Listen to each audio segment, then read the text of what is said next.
मीठी चाय हमको ही पिलाते थे। और उस चाय का कमाल है कि आज हम नालायक कुछ बोलने लायक हो।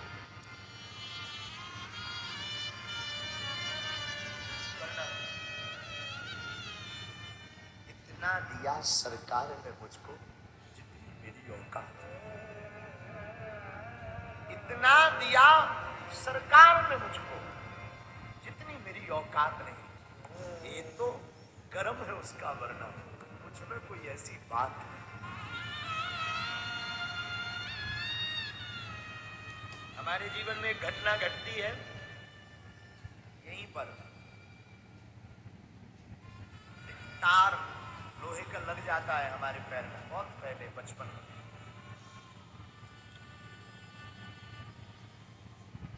वो घाव बना लेता है बहुत बड़ा। तो हमारे एक मित्र थे, उन्होंने कहा कि चलो डॉक्टर के पास दिखवाते हैं। तब हमारी आयु छोटी थी। दादा गुरुजी तब यहाँ रहते थे मंदिर पर, बागेश्वर धाम पर। कहा चलो। वो अंदर ही अंदर खूब पक गया। डॉक्टर के पास गए। डॉक्टर ने कहा भाई दवा देते हैं, ठीक हो जाएगा तो 2 दिन बाद बताना। एक वाजपेयी जी डॉक्टर थे उस वक्त। 2 दिन की दवा खाई, कोई आराम नहीं, उल्टा और घाव बढ़ गया। तब और परेशान। 2 दिन बाद फिर गए। कहा कि घाव तो ठीक नहीं हो रहा, उल्टा बढ़ रहा है। डॉक्टर ने कहा तब तो इसका चेकअप करवाना पड़ेगा बाहर, कोई इन्फेक्शन ना हो गया। और डॉक्टर ने बातों बातों में ये कह दिया कि लगता है ये कैंसर का लक्षण है। हमने कहा बड़ा खतरा है। अब अवस्था हमारी छोटी थी, तब ऐसी कोई सिद्धि विद्धि तो थी नहीं। भारी डर गए। बताएं किसको? घर पर हम ही बड़े थे और हालत भी बड़ी बेकार थी, आर्थिक तंगी भी खूब थी। अंततः गत्वा मित्र के कहने पर हमने डॉक्टर को जो है जांच के लिए कह दिया। डॉक्टर बोले देखो भाई 2 दिन बाद रिपोर्ट आएगी। और डॉक्टर ने लगभग ये कह दिया ये जो है घाव साधारण नहीं है, कैंसर का घाव। खूब रोना आया हमें। और बच्चा तो थे ही, खूब फूट करके रोए। अब और मन में ऐसे ख्याल आवे कि राम जी के पास रुपया है नहीं, कर्जा किसी को देना नहीं है, दवाई कैसे करवाएंगे। सोई रोते रोते शाम रात की एक बस चलती थी छतरपुर से गंज तक, पन्ना जाती थी, पुरोहित बस। रात को हम 8:30 बजे उस पर बैठे। यहाँ से हाईवे 5 किलोमीटर दूर है, वहां उतर गए पैदल अकेले। दर्द में ही, घाव था बहुत पैर में, दर्द में ही अकेले सीताराम सीताराम सीताराम सीताराम सीताराम जपते और आए। तब हमारे दादा गुरुजी यहीं रहते थे। इसके बाद फिर वो चौमुखनाथ पन्ना जिले में एक स्थान है, वहां गए, यहीं रहते थे। तो हम अपने घर न जाकर, बिल्कुल सत्य घटना बता रहे हैं आप, हम अपने घर न जाकर माता जी को नहीं हमने बताया, ना पिताजी को, गुरुजी के पास आए, दादाजी के पास आकर भाई प्रणाम किया। बुंदेलखंडी भाषा में दादाजी को बब्बा कहते हैं। मन में ये था कि ये तो सब जानते हैं, क्या बताना। उनका बब्बा अब आप तो सब जानते हो।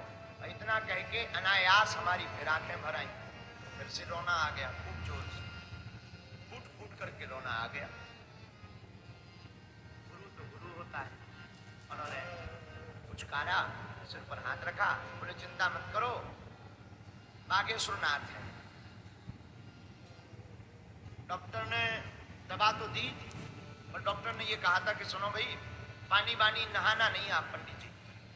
पंडित जी स्नान मत करना, स्नान करोगे पानी चला जाएगा, घाव और बढ़ जाएगा। और लगभग हमारे आधे पांव में घाव फैल गया था और उसमें पस भी बन गई। पानी में नहाना नहीं। हमने कहा ठीक है। हमारे दादाजी की एक आदत बड़ी प्यारी थी, वो प्रातः काल 3-4 बजे ही नहा लेते।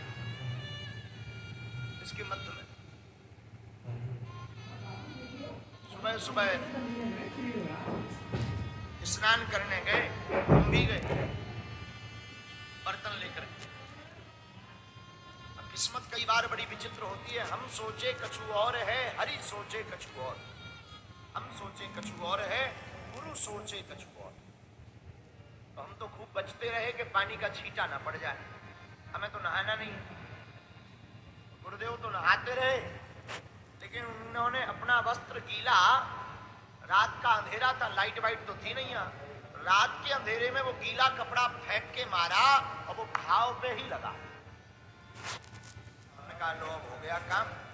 डॉक्टर ने कहा था पानी से बचा के रखना, हम मर गए। कुछ नहीं कहा। असहनीय दर्द बढ़ गया पानी पड़ने के बाद। चलने में भी बड़ी दिक्कत होगी। लंगड़ा लंगड़ा के चले तो कंधे पर हाथ रखा गुरुजी ने, कहा क्या बात है? हमने कहा कुछ नहीं, बड़ी पीड़ा हो रही है और आप तो सब जानते हो। और फिर फूट फूट के रोने लगे। वो कैंसर वाली बात फिर याद आ गई, रोने लगे। रात भर तो सोए नहीं। क्या कृपा हो। उन्होंने हाथ से पुचकारा और हमारी हथेली पकड़ते हुए ऐसे खिलाते हुए कहा, लाला दुनिया में सबसे बड़े डॉक्टर हैं बागेश्वरनाथ।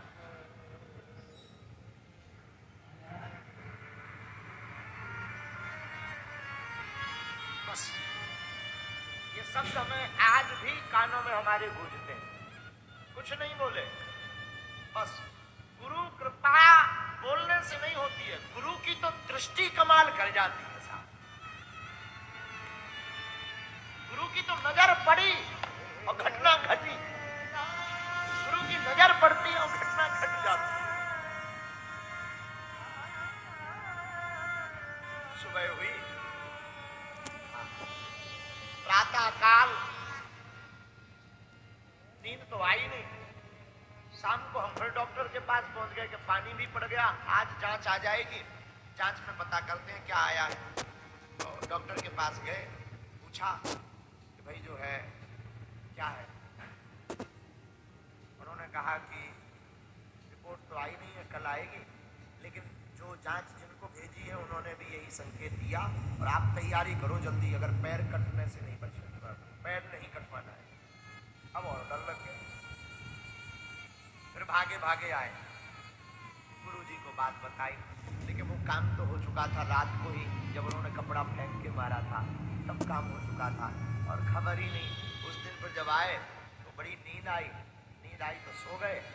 प्रातः काल भगवान की ऐसी करुणा, वो घाव कब आधा हो गया बिना दवाई लगाए कैसे हो गया, हनुमान जी जाने और गुरु जी जाने। बस 2 दिन बाद हम फिर डॉक्टर के पास कौन जाए, तो ठीक ही हो गया। फिर बाद में जब डॉक्टर साहब मिले, क्या हुआ पंडित जी, दवा कहाँ करवाई? हमने कहा सदगुरु के चरणों।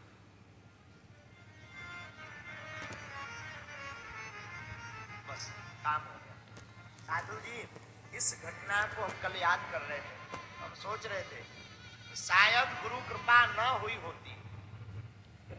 एक तो पहली गुरु कृपा ये, हमारे जैसे नालायक पर गुरु कृपा न हुई। क्या हम बोल पाते? एक बहुत प्यारी सी को जान पाता नहीं, स्वप्न में भी नहीं। और दूसरी बात हम मंथन कर रहे थे कि अगर गुरु कृपा नहीं होती तो क्या अभी तक हमारा शरीर होता? स्वप्न में नहीं। तब हम रात को बैठे बैठे आत्ममंथन कर रहे थे कि भैया गुरु की तो केवल दृष्टि कमाल कर जाती, और जिसकी जिंदगी में गुरु की छाया हो जाती वो दुनिया का रंक भी राजा बन जाता।